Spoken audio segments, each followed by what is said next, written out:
একটা দারুণ গল্প বলছি, মন দিয়ে শোনো। একটা ক্লাসরুম চলছে, সেই ক্লাসরুমে 0 থেকে 9 এই 10টা সংখ্যা রয়েছে, ক্লাস করছে। হঠাৎ করে 9 8কে একটা জোরে থাপ্পড় মারলো। 8 জিজ্ঞাসা করলো যে আমাকে থাপ্পড় মারলে কেন?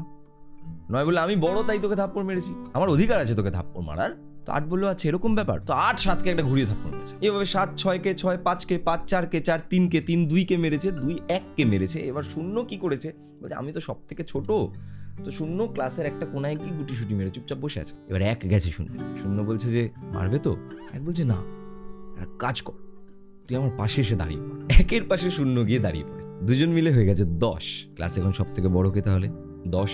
গল্পটা এখানেই, যে আমরা সবসময় ভাবি যে আমার থেকে যে নিচে আছে তাকে গিয়ে আমি একটা থাপ্পড় মারবো, তাকে তো শোষণ করা আমার অধিকার। কিন্তু গল্পটা তো অন্যরকম হতে পারে, তাকে যদি আমি আমার সাথে নিয়ে নিই তাহলে তো আমি আরো বড় হয়ে যাই। Unity is strength.